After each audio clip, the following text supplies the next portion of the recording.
స్పాన్సర్గా 2 టీంలకు మేము చేయడం జరిగింది.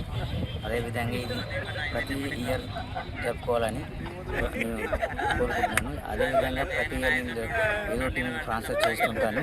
అందరూ కలిసిమెట్టుగా ఇలాగ ఆడుతుంటే చాలా బాగా అనిపిస్తుంది. ఫిట్నెస్గా ఉండాలని, ఇలా ఫిట్నెస్ రావాలి, ఇంకా ఏమైనా చేయాలి, కలిసిమెలిసి ఉండాలని చెప్పేసి, ఎలాంటి అవాభావాలు లేకుండా అందరూ కలిసిమెలిసిగా ఆడి కొంచెం ఉత్సాహం ఉండాలని చెప్పేసి మరి అవకాశం ఇచ్చినందుకు దానికి సంక్రాంతి సందర్భంగా మరి మా గ్రామంలో యువకులందరూ కూడా ఒక పెద్ద ఆలోచన చేసి మరి పోయినసారి కూడా క్రికెట్ ఆడడం జరిగింది.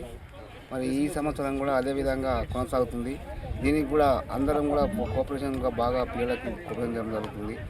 మరి ఇదే విధంగా ఎండాకాలం కూడా ఇదే ప్రతి సంవత్సరం మంచి ప్రాక్టీస్ చేసుకుంటూ మంచి పొజిషన్లో ఉండాలి. ఈ క్రికెట్ వలన ఆరోగ్యానికి కూడా మంచి నిర్వహిస్తుంది. మరి అదేవిధంగా ఇలాంటి గేమ్స్ చేస్తుంటూ ఉంటే పిల్లలకు కూడా అవగాహన వస్తుంటుంది.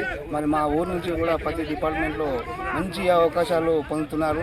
మరి ఇదే కూడా నేషనల్గా మా ఊరు తరఫు నుంచి కూడా మంచి టీంను తయారు చేయాలని చెప్పి మేము కూడా మా అంతు కృషి చేస్తాం. మరి అదేవిధంగా పిల్లలు కూడా మంచి యాక్టివ్తో పనిచేయాలని చెప్పి కోరుతూ మరి మంచిగా ప్రాక్టీస్ చేస్తుంటే మరి మాకు కూడా ఉత్సాహం వస్తుంటుంది. ఏం చేయాలనేది పిల్లలకు కూడా అందరూ కూడా ఐక్యతతో మంచి టీంతో ఏర్పాటు చేసుకొని మంచిగా ముందుకెళ్ళాలని చెప్పి కోరుతున్నాను. టోర్నమెంట్ పెట్టడం జరిగింది. ఇది రెండోసారి. అందరూ స్పాన్సర్లు చాలామంది ముందుకొచ్చారు. ఇంకా చాలా ఉత్సాహంగా వస్తున్నారు. టోర్నమెంట్ ప్రతిసారి జరపడం జరుగుతుంది. ఈ రకంగా ఉత్సాహంతో ముందుకొచ్చి ఉండి ప్రోత్సహించే వాళ్ళు చాలామంది ఉన్నారు. అందుకే టోర్నమెంట్ రెండోసారి జరపడం జరుగుతుంది. చరిత్ర సృష్టించినోడు ఇప్పుడు ఆ చరిత్రని తిరగరాయబోతున్నాడు.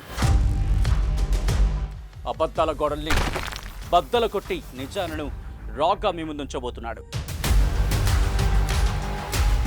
నిజమైన వార్తల కోసం వెంటనే డౌన్లోడ్ చేసుకోండి రా యాప్ని.